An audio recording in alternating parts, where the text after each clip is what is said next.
Bem-vindo à taverna da Não Tagarela. Sente-se, eu já vou atendê-lo. Estamos ao vivo em mais uma live aqui no Movimento RPG. Sejam todos muito bem-vindos, sou Douglas Quadros, muito boa noite para você que está aí no chat conosco.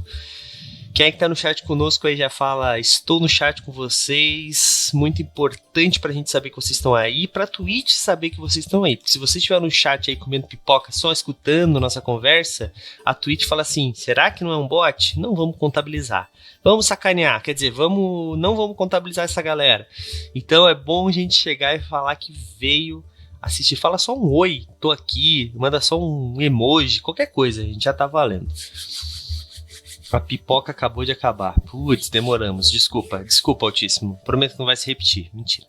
Bom, mas, gente, hoje nós vamos falar sobre... Eu acabei de notar que o tema tá errado. Na capa do podcast tá escrito: o mestre precisa seguir regras. Então, como mestres que somos, hoje nós não vamos falar sobre esse assunto. Nós vamos quebrar as regras e vamos falar sobre afrofuturismo. Ai, meu Deus, foi mal a gafe aí, galera. Então, porra, 2 anos de live. Eu vivia fazendo isso no meu canal, tô de boa. Bom, hoje, então, nós vamos falar sobre afrofuturismo. Esse tema acho que muito é novo no meu ponto de vista. O Ogan tá aqui como especialista, né? Pra me desmentir caso eu esteja completamente enganado, que é bem possível, mas no meu ponto de vista, assim, no meu cenário, no meu radar, é bastante novo e que tá, cara, sério, quando eu comecei a ler um pouco mais, eu achei fantástico, assim, sabe, tipo, sensacional, e a gente vai falar um pouquinho sobre isso, e como eu disse, trouxemos aqui como especialista no assunto o Ogan, e cara, antes de o Ogan se apresentar, eu quero dizer assim, eu falei com algumas pessoas sobre, queria conversar sobre afrofuturismo, quem vocês me indicam? Eu falei com algumas pessoas diferentes, umas 5 pessoas, de 5, 3 me citaram o Ogan. 2 falaram assim, não conheço, mas tem um rapaz que tá fazendo uma adaptação do livro do Alê, e é o Ogan também. então as 5 pessoas me falaram do Ogan, indiretamente ou diretamente. Então, Ogan, te apresenta pra quem não te conhece ainda, cara. Já não posso cometer um crime, 5 pessoas vão me identificar. Bom, vamos lá. O meu nome é Ogan, eu tenho mais nomes que o Prince e o Puff Daddy, e só algumas pessoas vão entender essa piada. Na verdade, meu nome é José Roberto, a galera da literatura já me conheceu como José Roberto Vieira, Zero, Zé Roberto. Atualmente eu assino como Ogan ou Ogan, porque esse é um nome que ele faz referência tanto ao Ogan, o tocador de atabaque na Umbanda, quanto ao Ogan, o alfabeto celta, né, que também é um oráculo. Além disso, o som Ogan de trás para frente é a palavra mago. É quase um palíndromo. Eu sou escritor, redator, professor de inglês e literatura, já dei aula, já fui recolhedor de carrinho em supermercado, já ganhei o prêmio do Wattpad, o Watts, em 2018, já fui o Batman, traduzi a série Batman Terra de Ninguém pela coleção da Eagle Moss, já publiquei com a editora Draco, Jambô, deixa eu ver, Império, Grupo Editorial Quimera, Andros, caramba, eu nem lembro mais, publiquei com aquela coletânea da galera do Tarô Insensate, enfim, tem uma carreira aí. Atualmente eu estou escrevendo o RPG do livro Último Ancestral, que é do Ale Santos, né, que foi considerado o primeiro romance afrofuturista no Brasil a ser publicado numa grande editora, né? Tenho contatos aí com vários afrofuturistas brasileiros, vou falar de vários deles aí ao longo da nossa live, e estou muito feliz em estar falando com vocês aqui hoje. Eu também, né, vou para metade da live só falando que eu já fiz. Sou o primeiro autor de steampunk do Brasil, que é um gênero retrofuturista que reimagina o período vitoriano com a tecnologia atual, e um dos primeiros autores de um gênero chamado steampunk, que é a vertente negra do steampunk. Foi inventado nos Estados Unidos pelo autor Milton Davis, e eu embarquei na onda com ele e estou ajudando a aumentar esse movimento no mundo. Pô, que legal, cara. Eu acho muito louco, assim, porque existiu uma sexta pessoa que me chamou pra falar do Logan, e ele tá aí no chat.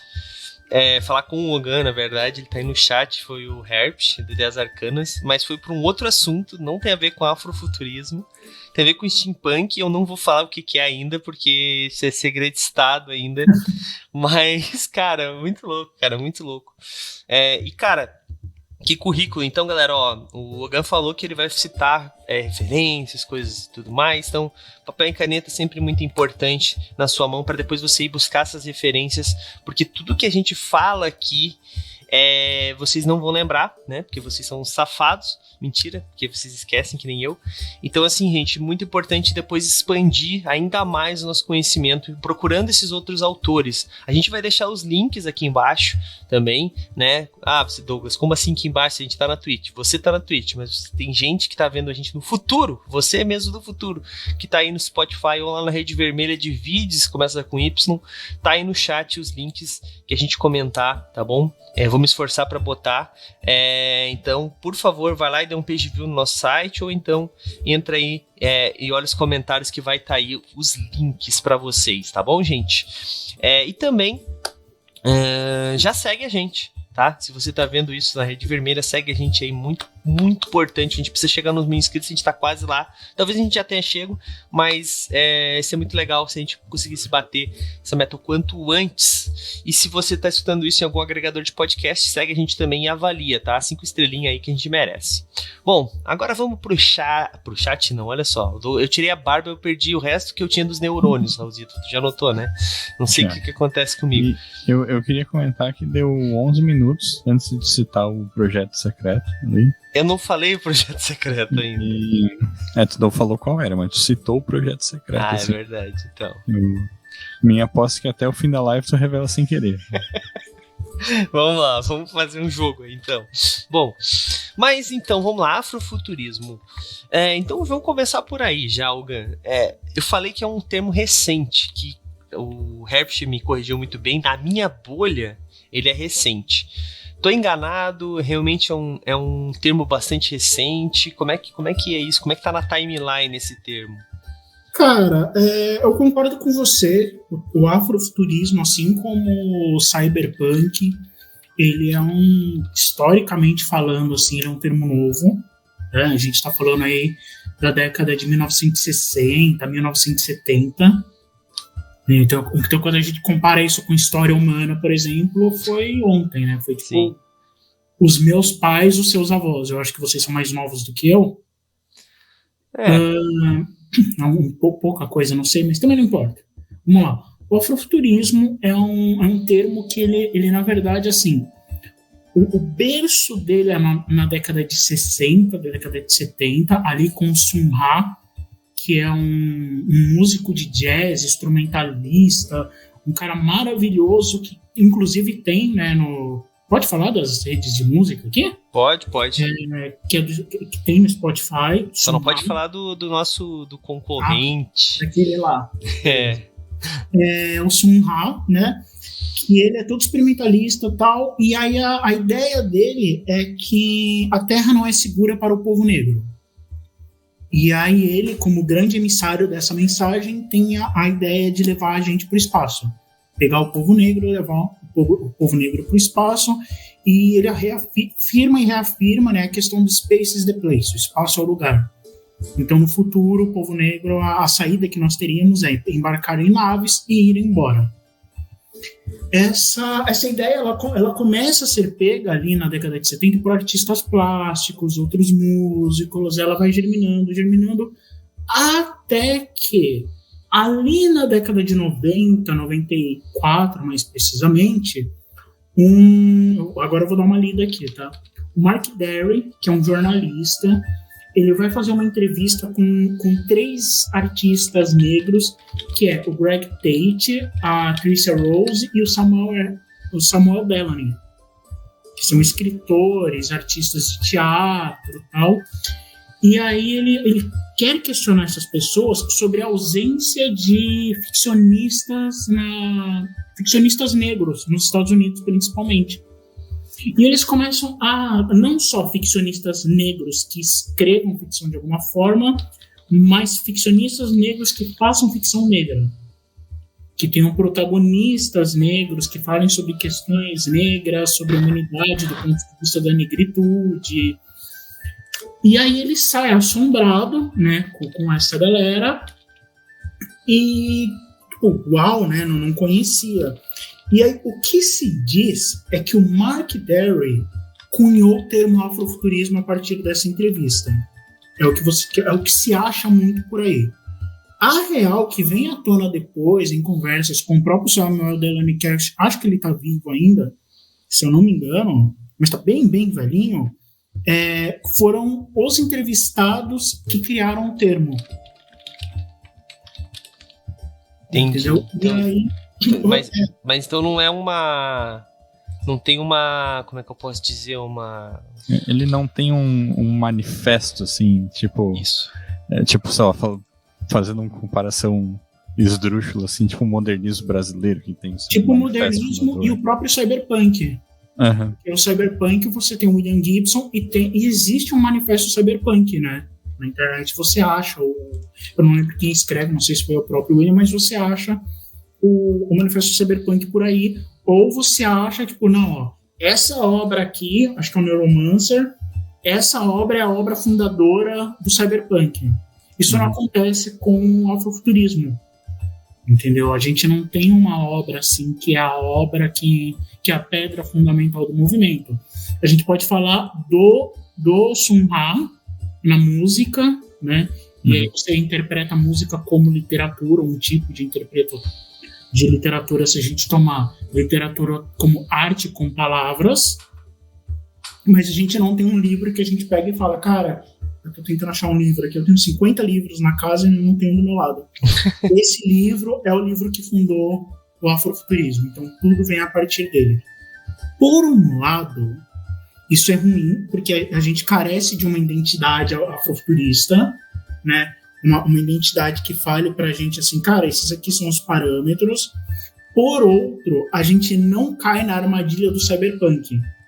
Porque como o cyberpunk ele é todo inspirado no William Gibson e na galerinha ao redor dele ali, Philip K. Dick e outros autores do gênero, tudo é neon, tudo é um detetive meio fracassado, sabe, tudo tem o mesmo...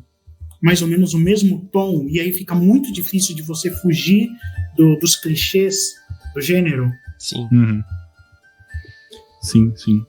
Inclusive é bem perceptível isso, assim, tu leu o Neuromancer e depois pra ler o livro básico do Shadowrun, por exemplo, que a gente fez live agora há pouco, e é muito parecido, assim, sabe? Então, e aí você vai pro Cyberpunk 2020, que agora é o Cyberpunk Red, o Cyberpunk... Eu esqueci o nome, 2047, né? 2077. 77. Você bate 2077, por exemplo, é o livro escavado. Uhum. E aí você começa a bater as diferenças do Shadowrun, por exemplo, pro Cyberpunk, elas são até meio incômodas, as semelhanças deles. Porque o Cyberpunk, ele caiu na própria armadilha, né? Ele surgiu revolucionário, aí ele é cooptado pelo capitalismo e aí ele é aquilo. Ele foi encaixotado e vendido como um padrão, né? Tipo, muito padrão, né? Não tem uma disruptura. Essa é a palavra. E às vezes tu pega umas coisas mais modernas, tipo, sei lá, Black Mirror, só pra citar, assim, tem gente que nem encara aquilo como cyberpunk, assim, né? Que porque não tem a estética, né? Exatamente, né? Não tem essa estética. Entendeu? É diferente, por exemplo, do afrofuturismo e da space opera. Porque o afrofuturismo, se você mudar algumas coisinhas, ele já cai na space opera. Entendeu? Ou existem obras que são extremamente afrofuturistas, mas que elas têm tudo da space opera. Por exemplo, eu tenho uma coleção que chama Diáspora Distópica. Tá tudo lá na Amazon, né? São vários contos separados. É um mundo que ele foi colonizado pelo triunvirato, como eles chamam. E aí um dia, aconteceu todos os problemas que acontecem numa colonização. Destruição da cultura, massificação, destruição do povo e tal. E um dia o triunvirato desaparece. É como se o Império Galáctico de Star Wars sumisse, assim, eles desapareceram, ninguém sabe o que aconteceu, eles não mandam mensagem, eles não se posicionam, tipo, desapareceu. E aí o povo desse mundo começa a se questionar, cara, o que está acontecendo? A gente está livre, a gente se prepara para eles voltarem do nada, a gente segue com a vida, entendeu? A obra do Alê, por exemplo, ela é afrofuturista também, mas ela é mais afrofuturista ligada ao cyberpunk, porque a gente está falando de uma cidade, que é a cidade é o distrito de Nagaste, que é controlado pelos Saiyans, que é um povo cyber-higienizado, que odeia os negros e colocou os negros de canto. Entendeu? Mas é uma coisa mais cyberpunk, assim, é uma cidade dividida em duas. Tem a obra da Sandra Menezes, que é um afrofuturismo mais com uma outra pegada mais parecida com a Octavia Butler. A Luan Zala, por exemplo, ela escreve um afrofuturismo que fica entre a nave espacial do Asimov e a tecnologia no dia a dia do Black Mirror. Então, quer dizer, a gente tem aqui, eu estou falando só de 5 ou 6 autores brasileiros, que se você olhar para cada um deles, todos eles estão falando de afrofuturismo. Mas diferentes. Só que eles são extremamente diferentes. Então, se você fizer essa live daqui a uma semana com a Alê, por exemplo, vai ser outra coisa. Entendi. Entendeu? Existem alguns elementos que todos nós, como afrofuturistas, seguimos. Tá? Por exemplo, o afrofuturismo ele precisa ser escrito por uma pessoa negra. Ah, mas isso é racismo reverso. Porra. Levantar com as costas da mão, assim, na boca.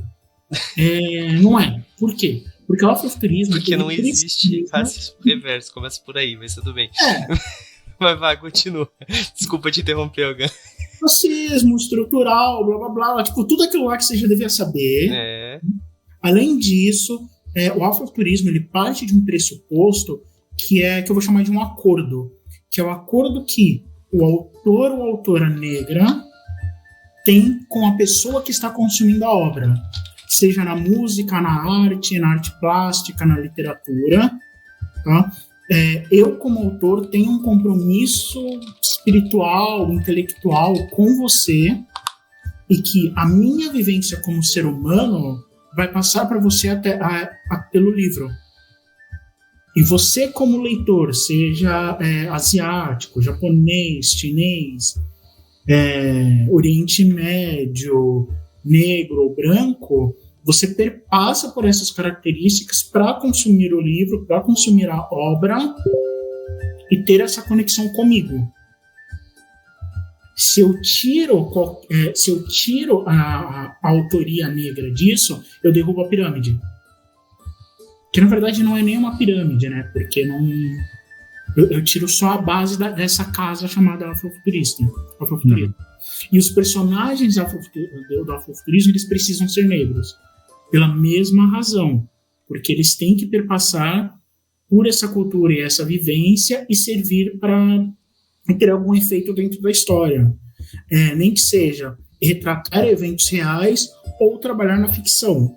No meu caso, por exemplo, nas minhas obras, eu não trato de racismo. Eu vou mais pela ideia do Pantera Negra, por exemplo. Eu quero trabalhar a negritude de um ponto de vista otimista. Então eu não fico tratando do racismo, eu não fico tratando de machismo. Eu quero mostrar para as pessoas que pessoas negras também podem ser heróis, podem ser reis, rainhas, imperadores, e que eles têm uma cultura. Então eu não fico trazendo o que a gente, né, que a gente estuda a coisa, a gente chama de, como é que é o nome?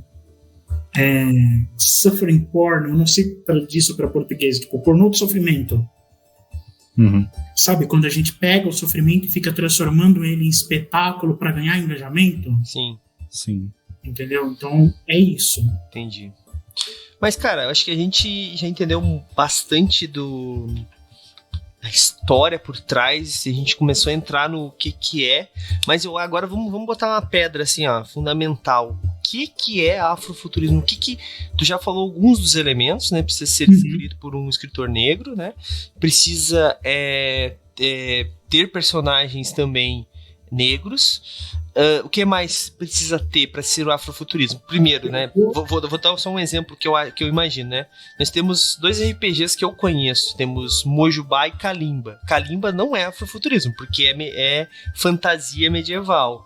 Já o Mojubá já é afrofuturismo, porque tá mais para frente no tempo. Tem essa questão também de tempo e espaço, ou não?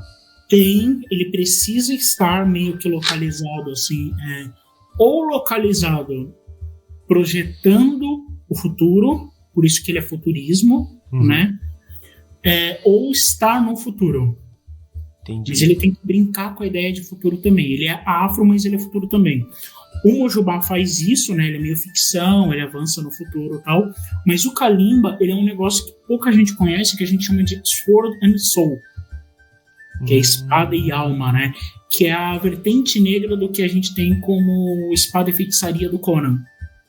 Então, lembra que eu comentei com vocês que eu sou especialista em steampunk. A gente tem uma série de gêneros, né, da negritude, eu vou chamar assim, que resgatam a cultura negra no passado. O Kalimba, ele faz isso. Ele é uma ficção, ele é uma fantasia, vamos chamar ele de fantasia medieval, apesar da fantasia medieval ser muito centrada no que a gente conhece como Europa, né, hoje. Mas o Kalimba não. O Kalimba seria o que a gente chama de Sword and Soul. Eu vou ler para vocês a definição, na verdade, que existe na Academia Brasileira de Letras, porque ela é muito... se eu tivesse que pegar uma caixa e escrever isto é afrofuturismo, eu usaria essa definição. Se eu fosse fazer um TED Talk, uma apresentação corporativa sobre afrofuturismo, é o que eu diria. Tá? Movimento cultural, estético e político que se manifesta no campo da literatura, do cinema, fotografia, moda, arte e música, a partir da perspectiva negra e utiliza elementos da ficção científica e da fantasia para criar narrativas de protagonismo negro por meio da celebração da sua identidade, ancestralidade e história. Em geral, obras pertencentes a esse movimento procuram retratar um futuro grandioso, caracterizado tanto pela tecnologia avançada quanto pela superação das condições determinadas pela opressão racial, dentro do contexto da vivência africana e diaspórica. Tá? E aí tem uma nota embaixo, que foi o que eu comentei com vocês lá no comecinho. Essa definição não exclui outras formas de descrever ou abordar o movimento, que possui conceituações variadas de diversos estudiosos e pesquisadores do tema. Entendi. Isso é a caixa, assim. Vou colocar numa camiseta. Entendi. Mas o que eu acho interessante, né, até as pessoas às vezes confundem um pouco que essa questão do punk de alguns temas, né? Punk é a visão distorcida, né? Distorcida é foda, mas a visão distópica, acho que seria uma palavra melhor, sobre um tema, por exemplo, o cyber, né? Então, futurista, tipo neons, etc, punk, porque é o steampunk. Então, não é que as coisas deram certo, normalmente as coisas deram errado. Eu acho que às vezes as pessoas confundem um pouco isso. Posso estar completamente enganado.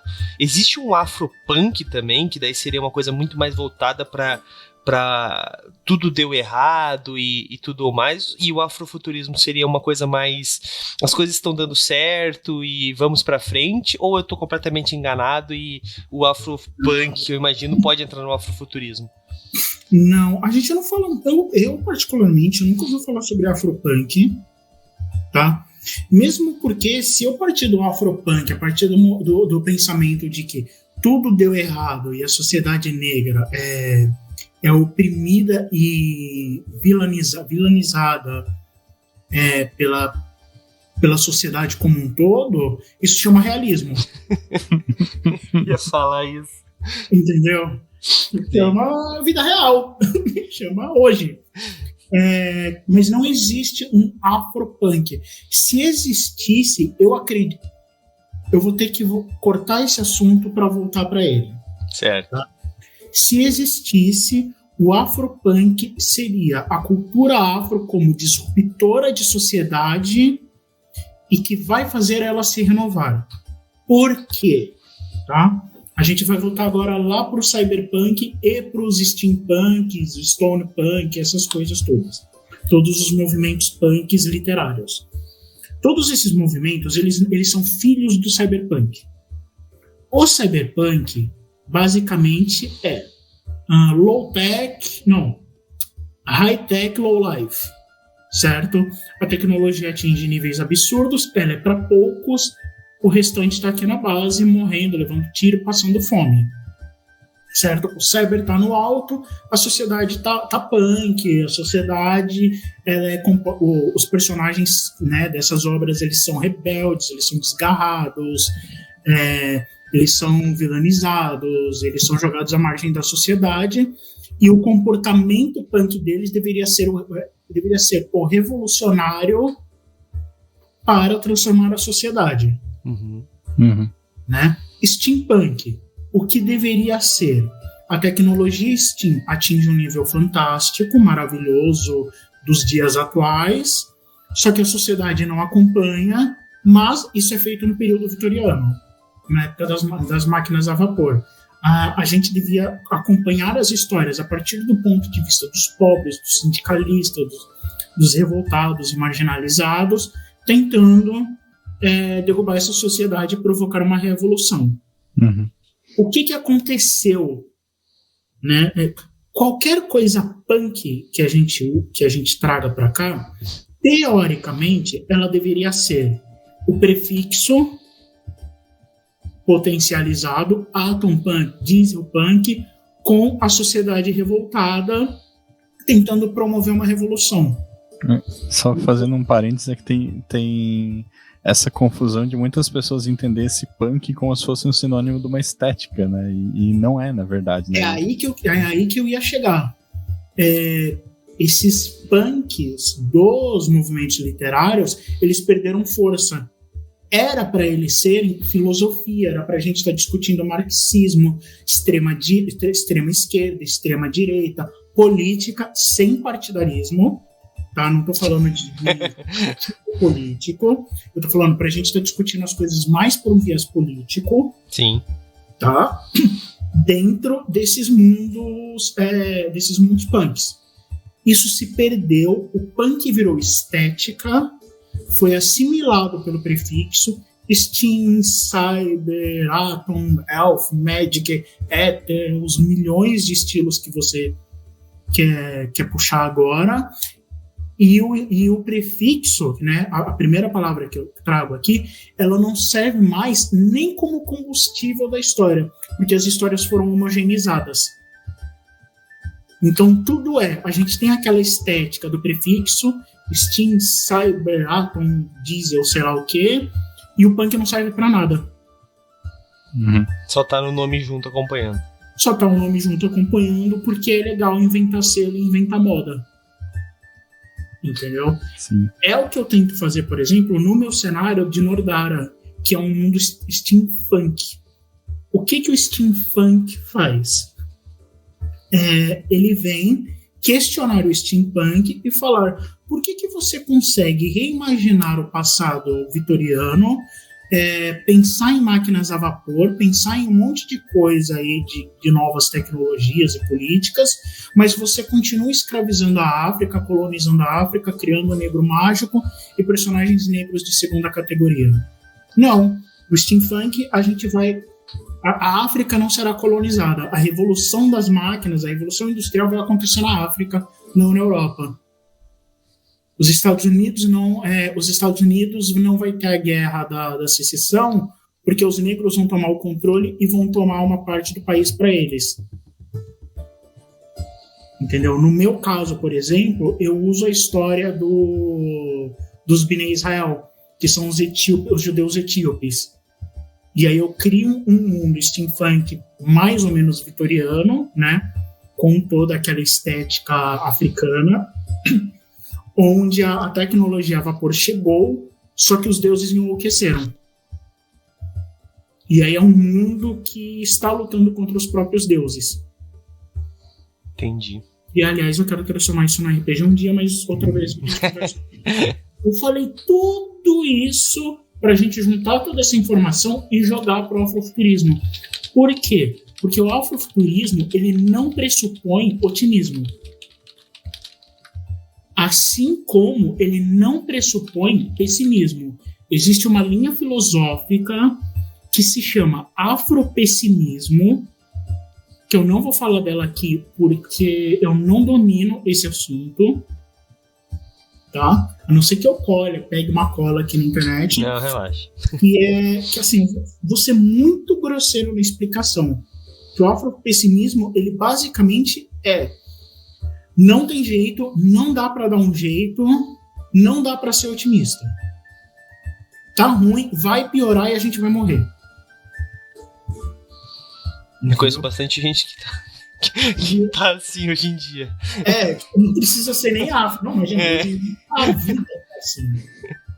Então, assim, não dá pra eu acompanhar esse raciocínio que você disse do afropunk, porque quando eu crio o afropunk, eu não tô partindo do pressuposto, eu não consigo partir do pressuposto que o afro subiu ao poder, tomou tudo, e aí as pessoas de outras etnias são marginalizadas e tem que derrubar o afro por causa do punk. Entendi. Então seria, no caso, o afropunk seria um termo escrito por... Devia fazer um termo... Por quem acredita em racismo reverso. Né? Exatamente. Apesar de que existe um evento chamado Afropunk, que é um evento de música alternativa, mas eu não acompanho ele. Talvez não tenha nada a ver com isso, talvez só estética. Daí o punk da música, né? É que o punk da música também era um movimento de rebeldes e tudo mais, mas a gente sim, mas de novo naquele assunto. É porque quando tu fala de afropunk nesse contexto, ele não tem essa conotação, necessariamente, né? Sim. Exato. Bom, entendi. Mas então, tá, vamos lá. Então, se eu fosse fazer um paralelo, então, o afrofuturismo, ele estaria mais para uma história do tipo um Star Wars, assim, como tu falou, uma space opera, né? Pode ser.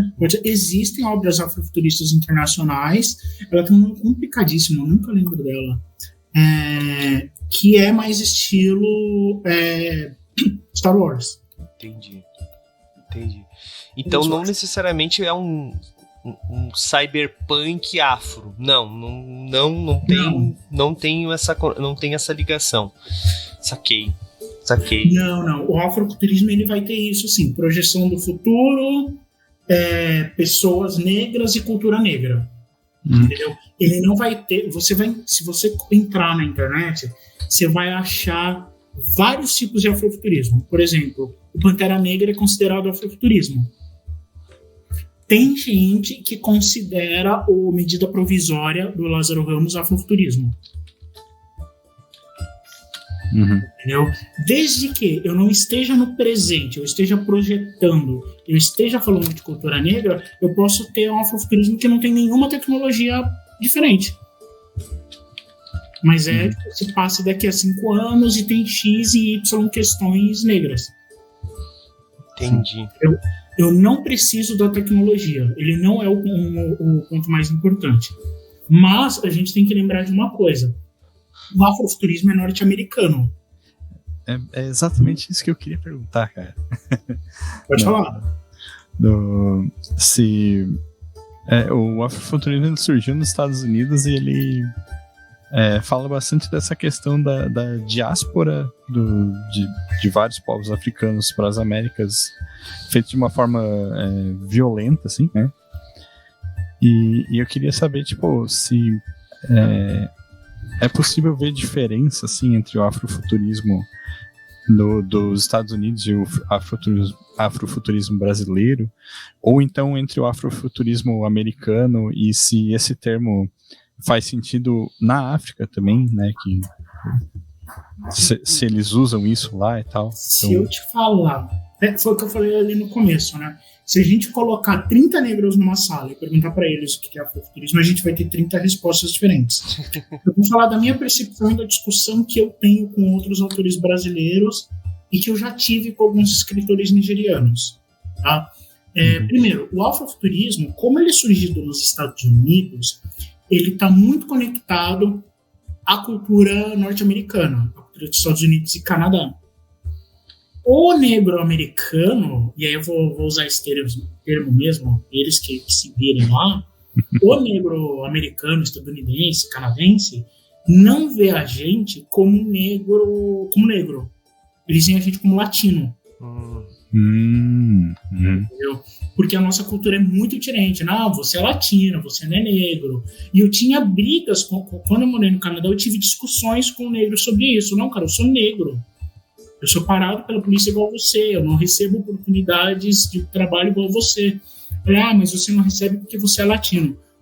Hoje em dia, eles, graças à internet e à invasão dos brasileiros nesse meio, que a gente teve que tomar esse espaço, essa conversa começou a rolar. Entendeu? Tipo, não, cara, nós somos negros diaspóricos e somos lidos como negros nos Estados Unidos também.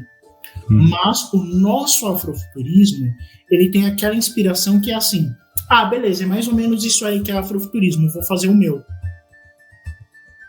Entendeu? Então a gente ainda tem eu, o Luno Zaila, o Fábio Cabral, o Will Afrofantástico, um monte de gente produzindo afrofuturismo, e nós somos a primeira geração do Brasil a produzir.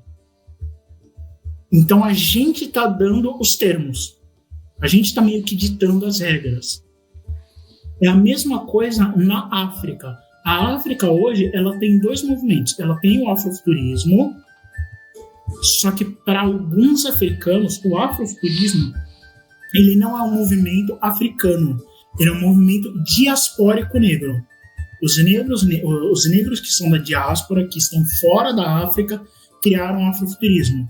Aqui na África, nós criamos o African Futurism, o futurismo africano, que é mais nacionalista. Ele não é negro, ele não fala sobre negros, ele fala sobre a nacionalidade africana, que não é a nacionalidade brasileira, né, nem de longe, não dá pra gente comparar os dois. Entendeu? Então, assim, existem vários pontos aqui. Eu fui o primeiro autor a publicar brasileiro e latino-americano, a publicar na Omenana Magazine, que é a maior revista de afrofuturismo da Nigéria. Eu consegui publicar ano passado. Legal. E para mim foi um negócio muito chocante, assim, porque eu comecei Isso me abriu a cabeça para duas coisas, né? A primeira é, caramba, existe um afrofuturismo sendo feito na África. Esse afrofuturismo é muito diferente do que eu vejo por aqui. Eles são mais space opera. Grande parte das obras que eu li na revista eram mais estilo space opera, assim, de estar no espaço e buscar no espaço a sair da nave espacial e tal coisa. E segundo, eu descobri o número de pessoas do meu círculo social que não falam inglês, ou que não leem inglês, porque eu passava para amigos e contatos que eu achava inteligentíssimos, assim, falava, pô, fulano de tal deve ler, fulano de tal joga RPG. E a galera, pô, tá em inglês, não consigo ler. Aí eu fiquei, caramba, eu vou ter que publicar lá. Ainda bem que eu tenho a versão dele guardada em português, né? Mas me pegou meio de choque, assim, porque geralmente a galerinha do RPG sabe alguma coisa de português, né? Tem de inglês. Então, não sei se eu respondi a sua pergunta, mas não, eles são bem diferentes, assim, o afrofuturismo brasileiro, Estados Unidos, tanto que quando a gente começa a falar muito de afrofuturismo em inglês, as pessoas se impressionam. O nosso afrofuturismo no Brasil é fortíssimo, tem tal e tal fulano. Olha aí. Tá respondido? Muito interessante, cara. Mais alguma pergunta, Raulzito? Na verdade eu tenho, assim, porque tu tangenciou um pouco esse assunto antes ali, quando tu falou do Sword and Soul, assim, né? Eu queria saber um pouco mais dessa... E do steampunk também, né? Queria saber se tu consegue falar um pouco mais desses outros gêneros ou subgêneros, assim. Não sei. Vocês conhecem o termo... Deixa eu ver se eu puxo aqui. Eu vou pegar a cola, tá? Porque é muita coisa pra... Sem problema, cara. Vamos lá, vocês conhecem o termo espada e feitiçaria? Sim. Magic, acho que é em inglês. Para quem não conhece, está assistindo a gente, vou supor que alguém que esteja assistindo aí não conheça. A espada e feitiçaria é mais ou menos o que a gente tem pelo Conan, que é imaginar reinos antigos, né, muito antes da Idade Medieval, da Idade das Pedras, reinos que foram destruídos e apagados da história, onde a gente tem histórias de espada e feitiçaria. Tá? O melhor exemplo, que foi o que eu citei aqui, é o Conan o Bárbaro, Red Sonja, Cru, o Conquistador e essa galerinha. O Sword and Soul, o que ele faz? Mesma crítica. Gente, é legal, mas ainda é uma galera branca fazendo. A humanidade tem sua origem negra, então provavelmente esses heróis seriam negros. Vamos pegar aqui as outras sociedades, além da Hiperbórea, da Acádia e daquilo que o Howard falou. Vamos inventar os nossos aqui. Hoje em dia, a gente tem poucos livros de Sword and Soul. Tá? Deixa eu até pegar aqui o nome do... Tem um livro do Milton Davis e uma antologia chamada A Sword and Soul Anthology, Grios. E algumas outras, assim, tipo o Universo de Kikanga, que é o do próprio Milton Davis, e algumas outras, o Agadu, algumas obras jogadas por aí, mas elas são são pouquíssimas. O steampunk é a mesma coisa. O steampunk, ele olha para o steampunk, como eu comentei agora há pouco, fala, cara, muito legal o steampunk, muito legal a tecnologia a vapor, mas o steampunk ele tem um negócio que a gente chama de supressão da realidade. Tá? O que é a supressão de realidade? Não é mentir, mas você convenientemente não fala de certas verdades e certos pontos históricos que deveriam estar naquela história. Por exemplo, se eu estou falando do período vitoriano e Revolução Industrial, a gente ainda está falando do começo do século, onde ainda teoricamente existia a escravidão. E isso no steampunk não é nem comentado, do tipo, a escravidão acabou, a escravidão não existiu, a gente teve a emancipação das mulheres mais cedo, porque foi necessário para o mercado. Esses assuntos não são comentados, ou você percebe que os escravos estão lá, entendeu? E tipo, tá todo mundo feliz. Que legal ser escravo desse aventureiro. E aí a gente entra naqueles personagens, por exemplo, o Negro Mágico, né? O Negro Mágico é aquele ajudante do herói principal, que ele não manja de ciências, né? Porque ciência é coisa do branco, do colonizador europeu, mas todo o conhecimento dele vem da magia tribal primitiva. O Johnny Quest, né? O cara lá do Johnny Quest, o ajudante do Robin Hood, o personagem negro do Penny Dreadful. Todos esses personagens são negros mágicos. Tipo, o cara negão que ele tem um conhecimento que... Aí você olha e fala, porra, isso aí... O Egito estava fazendo isso 800 a.C. Só fazendo um parênteses, eu falei do Johnny Quest, o Had, ele é indiano, mas é mais ou menos o mesmo tipo de estereótipo. É o mesmo estereótipo, ele é só indiano, mas é verdade, ele é indiano, mas ele é, tipo, personagem mágico, tribal, primitivo. Né? Ou ele é o ajudante engraçado. É o ajudante engraçadinho do personagem principal que vai morrer logo. O que o steampunk faz? Ele pega esse personagem e joga esse personagem pro protagonismo. Não, esse aqui vai ser um doutor negro, africano, que descobriu uma fórmula incrível e precisa fugir de seus perseguidores. A Europa chegou lá na África e a África já tinha feito a Revolução Industrial. E a Europa tomou um pau, foi destruída, né, na sua tentativa de colonização, e agora a África controla tudo. Entendeu? E a África tem um pacto, por exemplo, com a América Latina, em que a América Latina também é uma superpotência steampunk maia-azteca. Entende? Então a gente perverte um pouco a história porque a ficção não foi capaz de fazê-lo. Que é a mesma treta que a gente tem na fantasia medieval. Né, no Senhor dos Anéis, no Game of Thrones, no Dungeons & Dragons, Que aí agora o Pathfinder começou a trazer essa discussão, né? Ela ainda não é o suficiente, mas ela trouxe essa discussão e deu um chacoalhão nos outros RPGs. Que é de, não, cara, existem reinos de pessoas negras aqui, eles são tão legais quanto. Se você consegue imaginar elfo, dragão e cavaleiro e magia, por que você não consegue imaginar essas outras culturas? Por que você não consegue imaginar esses outros heróis? Tá tudo aqui, olha esse continente que legal, olha essa cidade que é baseada na cultura islâmica, por exemplo, que foda. E aí não fica aquela coisa piegas, por exemplo, do Dark Sun. O Dark Sun e os cenários antigos de Dungeons & Dragons, eu acho eles super legais. Mas quando a gente lê aquilo com uma ótica atual, você fica meio tipo, nossa, a gente era uns boçais na década de 80. Desculpa, eu tô prestando atenção assim, eu tô me sentindo escutando o podcast, eu não tô interagindo. mas eu tô, tipo, sabe, tipo, aprendendo muito aqui, mas, tipo, cara, isso que tu falou agora é muito realidade, tá ligado? Tipo, se tu olhar pra trás, cara, a gente tava jogando esses tempos, até fui pra nossa rede vermelha lá, o Dragon Quest. E os personagens vêm com as cartinhas, cara. E agora eu tava parando pra pensar, eu não me lembro de nenhum personagem negro, assim, que, tipo, fosse um personagem... Tipo, acho que não tem nenhum, cara.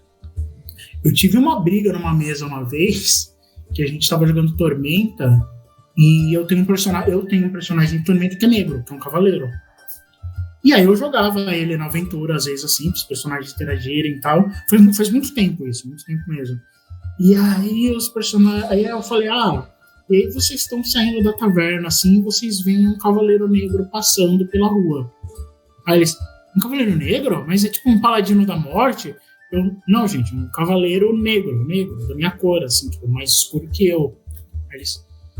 Aí ficou um silêncio na mesa, assim, de... Como assim, negro? Negro, gente, o cavaleiro que é uma pessoa negra. Aí eles citaram um personagem lá de Tormenta, que na época era o único personagem negro do mundo de Arkham inteiro, que era o líder da Ordem da Luz. O negão que tem umas tranças, assim, e que aquele personagem é um problema. Porque aquele personagem, na verdade, ele é um personagem que ele foi tirado das tribos da União Púrpura, civilizado pelo Reino dos Cavaleiros e se tornou um cavaleiro. Que é um estereótipo também, né? É o estereótipo da colonização, entendeu? Não sei se a história dele mudou hoje em dia, o que aconteceu, mas pra mim ele sempre... depois de uns anos eu comecei a olhar pra ele e falar, caralho, esse personagem é um completo absurdo. E aí meus jogadores ficaram em choque. E aí eu comecei a sacanear na mesa. O que eu fiz? Eu comecei a tirar eu tirei a tendência de todos os monstros da minha mesa.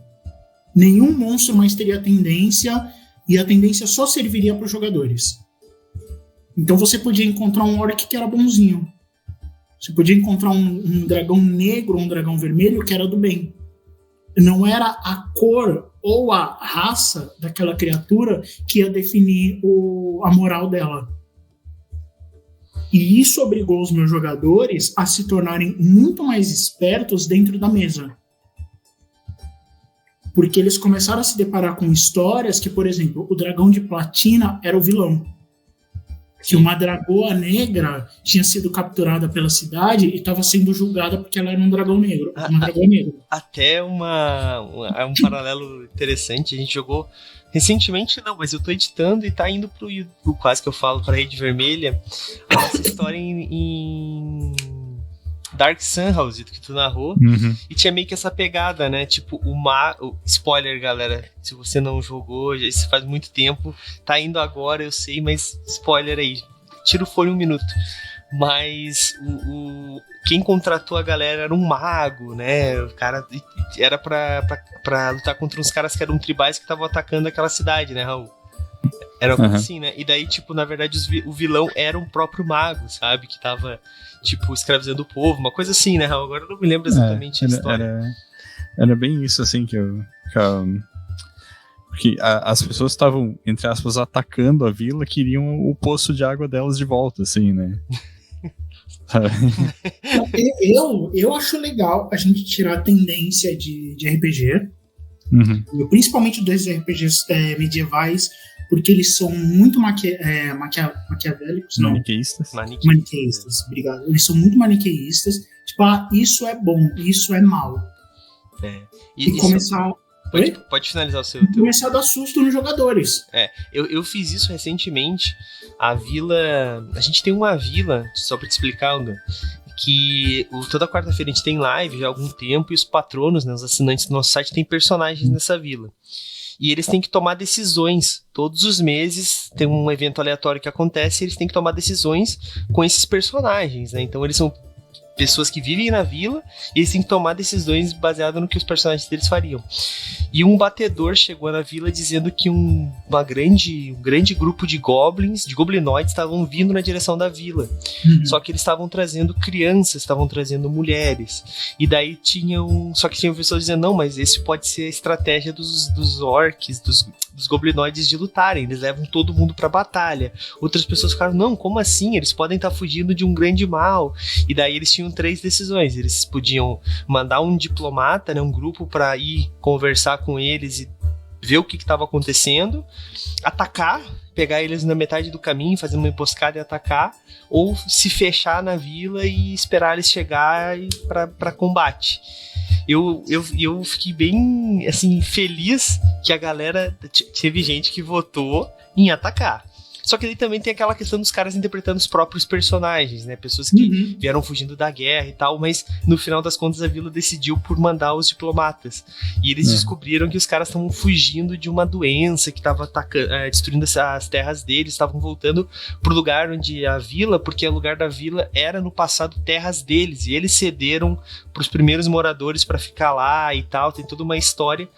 E eles meio que agora estão dividindo as terras com esses goblinoides, sabe? Tipo, então tem toda essa política de boa vizinhança agora acontecendo com goblinoides, que normalmente a galera fala, é a famosa, goblin não fala, se mata, né? Orc não fala, se mata, né? E tá tendo essa parada. Achei muito legal que isso que eu consegui fazer essas coisas acontecerem, assim. Eu gosto de inverter esses clichês também, às vezes. E uma que eu lembro que foi bem legal, né? Foi da nossa campanha de Old Dragon 2. Porra, da mãe. Né? Que o grupo tava viajando pela floresta e foi atacado por goblins, assim, que é um clichê de fantasia medieval gigantesco, assim. E daí o personagem do Douglas se embrenhou no mato pra atacar um goblin e viu que era uma mãe que tava carregando uma criança que eles estavam com fome, assim. Eles estavam atacando o grupo porque queriam comida, sabe? Queriam as provisões dele. Daí eu parei o meu ataque e levei uma pedrada na testa, foi um crítico, eu quase morri com a pedrada. Mas que daí é uma coisa que às vezes choca um pouco o jogador, assim, ele parar pra pensar, caralho, eu não tinha levado em conta essa possibilidade, sabe? Sim, isso é muito legal, cara. Tipo, outra coisa também que eu gosto de fazer cara, eu acho muito bom quando eu faço esse tipo de coisa e dá certo. Colocar personagens que seriam extremamente fracos, por exemplo, um Goblin, colocar ele como um personagem bem poderoso pra o grupo chegar lá e tipo assim, não, a gente vai ser fácil lutar contra um Goblin. Não, cara. Um Goblin pode ter nível que nem você, sabe? Então, tipo, esse estereótipo é muito interessante quando a gente consegue quebrar ele de alguma forma, sabe? E também botar criaturas é foda, né? Olha só, botar essas raças que normalmente são vilanizadas, como mostrando o lado delas das histórias, eu acho muito bom isso. Isso que tu falou, é muito legal, cara.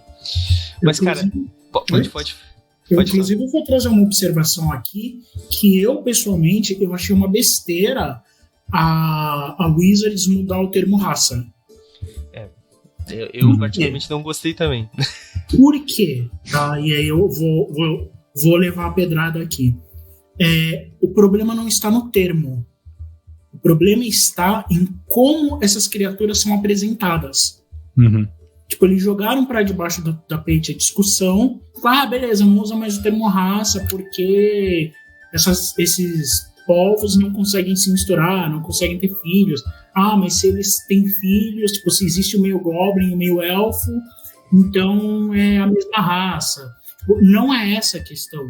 não adianta nada eu chamar ele de raça ou ancestralidade se na hora que eu vou falar dos goblins, eles são primitivos e eles são inspirados nas culturas africanas ou nas culturas tribais. Não adianta nada eu falar que os goblinoides não são raça e aí na descrição deles eles continuam sendo bestas selvagens e todo o desenho deles é inspirado, sei lá, nos nativo-americanos. E até a questão que bastante gente aponta do determinismo biológico, né, na maneira como a mecânica de raças é construída em D&D. Isso eles mudaram e eu achei que ficou interessante.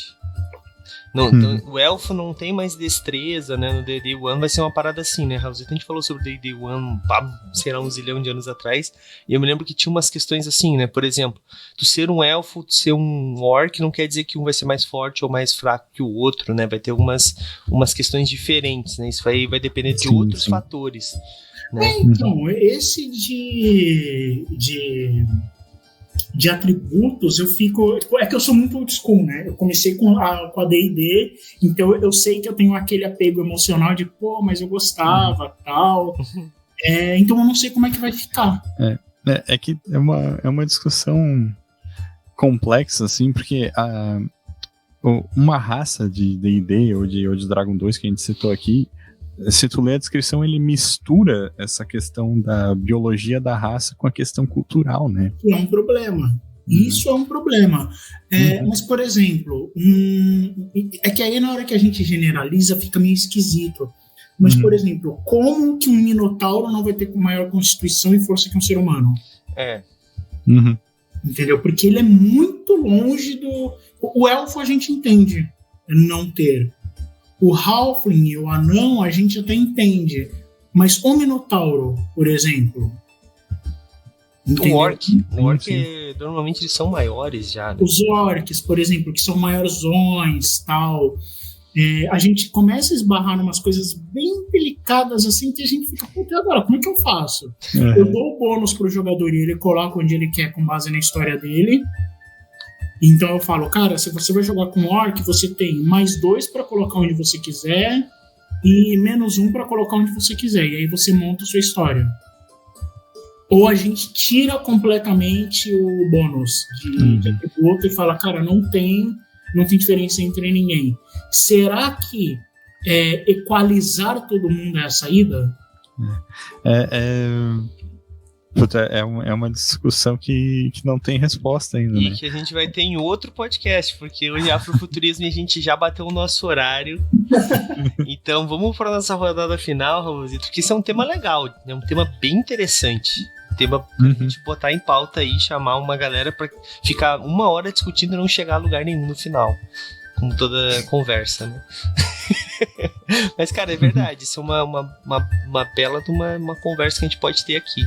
Bom, mas vamos para nossa rodada final, então, Raulzito. Uma última pergunta aí que tu possa ter pro Logan, ou então alguma sugestão que tu tenha pra galera de alguma obra que tu indicaria aí, que tu tenha acompanhado. Fique à vontade e bora. Eu não tenho nada pra adicionar, não, assim. Tô aqui como ouvinte, que nem tu, assim, né? E o Logão é especialista, então só vou aproveitar e deixar o link no chat ali pro Fast Play do Mojubá RPG, que é um RPG futurista brasileiro. Pra quem tiver curiosidade e tal.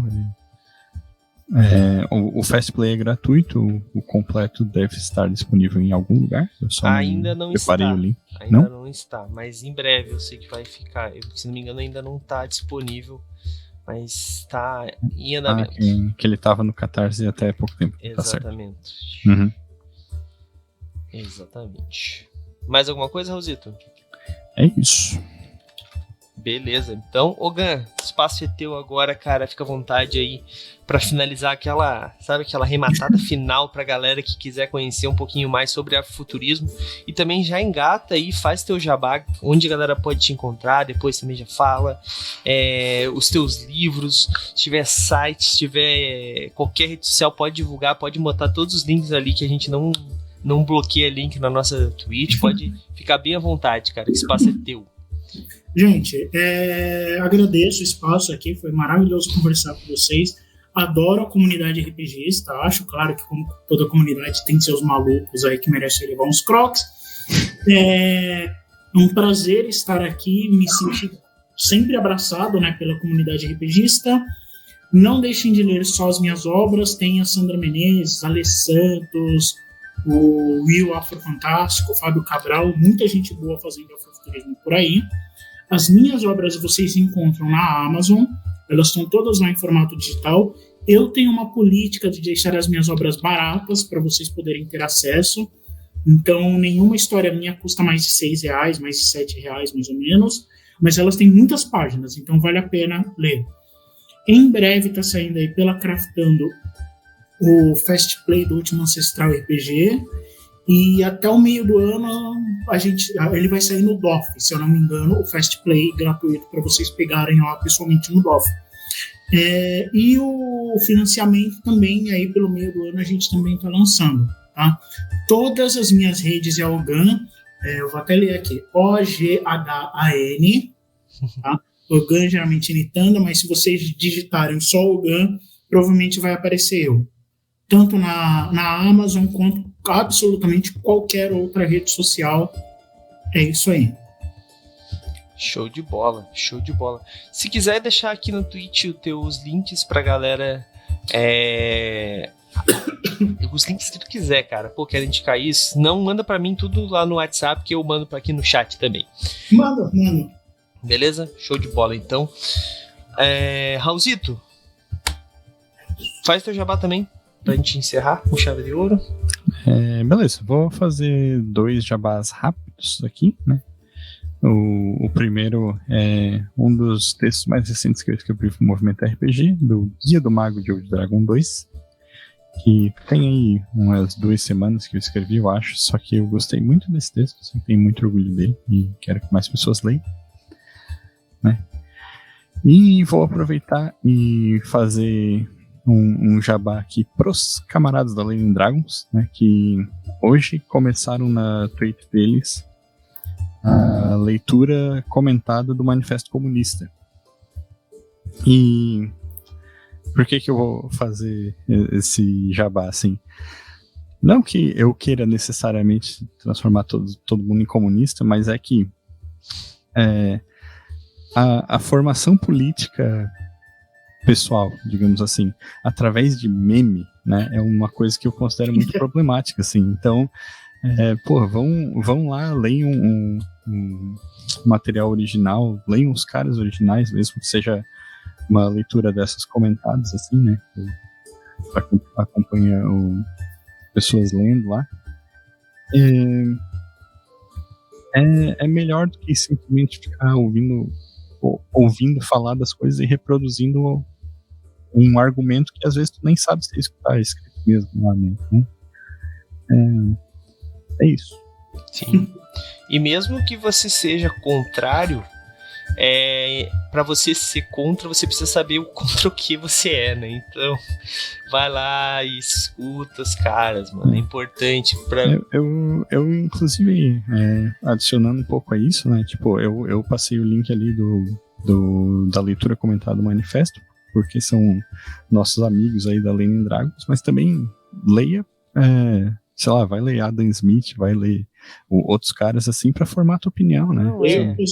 Lê oposição, cara. Leia tudo, gente. Assim, é muito fácil você dizer que apoia um lado A ou lado B baseado no que o seu amiguinho disse, gente. Ninguém é confiável o suficiente pra fazer você tomar decisões que podem mudar a sua vida, né? É verdade. Nem eu, nem o Raul, nem o Ogan. Então leiam, tá? Essas informações estão todas na internet, são gratuitas. Eu sei coisas horríveis a meu respeito, gente. Não confere em mim. Vai comigo.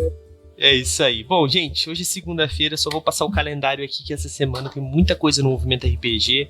Amanhã tem Catedral semana passada. Tem Mansão de Spector, a nossa história em Ordem Paranormal, estreia de personagem novo, que vai ser o meu, falei, pronto. Essa é uma coisa que eu não deveria falar. Uma eu falei, Raul, aquilo eu não falei ainda, mas eu falei. Não foi aquela lá ainda, conseguiu Conseguiu vencer. Assim. Amanhã, então, vai estrear o meu personagem. Tô empolgadíssimo pra jogar com ele. Meu personagem talvez vai ser o personagem mais sério que tá naquele grupo. A galera é muito zoada, né, Raul? Meu personagem ainda é super sério. Super sério, tá. Bom, mas, cara, eu acho que vai ser bem legal. Amanhã, então, a partir das 9 da noite, vocês podem acompanhar aqui no nossa Twitch. Quarta-feira nós temos interlúdio entre o capítulo 8 e o capítulo 9. O capítulo 8 acabando, que é O Robô Sem Nome. Nós jogamos em Nessus RPG, um RPG também da Craftando Jogos, que foi citado aqui hoje no nosso papo, né? E, cara, o próximo capítulo, a gente vai sair tipo do faroeste de robôs e a gente vai pro inferno, literalmente, porque nós vamos para Shadow of the Demon Lord. Então a guilda vai dar um jeito de ir até o inferno por algum motivo, que eu não vou dizer qual é, tá? E o nome do episódio, capítulo 9, é Simpatia pelo Diabo. Então, se você quer ver como isso vai acontecer, é na semana que vem, na quarta-feira agora. Então, para você acompanhar e entender como que a gente vai sair de um lugar e pro outro. Bela referência, inclusive. Simpatia pelo Diabo? Uhum. Eu não peguei a referência. Bom, então, a partir das 9 da noite na quarta, eu vou narrar e vai ter o evento que amanhã vai cair lá na Vila de MRPG. A galera vai votar o evento aleatório do mês, que eu não me lembro qual é que tinha sido, Raulzito. Tu lembra qual é que foi o evento que tinha rolado no mês passado? Não lembro, cara. Bom, eu vou ter que ver, tá anotado. Então, é isso, galera. E sexta-feira nós temos uma one shot muito especial aqui para o Movimento RPG. A gente vai jogar Caminho RPG, que é esse RPG dentro de um marca-página. Tá aqui ó, pra vocês, ó. Um RPG num marca-página. Aqui tem o RPG, o sistema, o cenário e ainda o mapa, gente. Então, tem tudo que você precisa para jogar a sua primeira aventura, tá? A gente não vai jogar essa aventura, a gente já jogou essa aventura, tá lá na nossa rede vermelha de vídeos, tá? Mas a gente vai jogar uma nova aventura usando o sistema. Vai ser a primeira... Por que é especial? É porque vai ser a primeira vez que o Sr. A, né, um dos nossos participantes aqui do Movimento RPG, vai narrar. Primeira vez que ele vai narrar na vida dele, gente. Vai ser pra gente. Então é uma grande honra ter essa oportunidade. Então vem com a gente ajudar o Sr. A narrar, atrapalhar ele, quer dizer, ajudar ele com as cartas, né? E é isso, galera. A partir das 9 da noite na sexta-feira, então, vamos acompanhar mais uma história em Caminho RPG. Gente, é isso. A gente se vê, então, amanhã a partir das 9 da noite. Eu até ia deixar quieto, né? Ficar quietinho na minha, mas, gente, feriado, eu esqueci completamente de gerar as chaves para fazer o concurso Chave Premiada. Então, patronos, segunda-feira que vem nós fazemos o concurso Chave Premiada para saber quem foi o ganhador dos livros do mês de abril. Abril. Tô perdidaço, gente. Hoje, pra mim é domingo ainda. Mas é isso, gente. A gente se vê então amanhã a partir das 9 da noite. E é isso. Valeu. Falou. Tchau, tchau. Valeu, galera. E aí, você gostou? Acesse todas as segundas às 20 horas twitch.tv/mrpgoficial.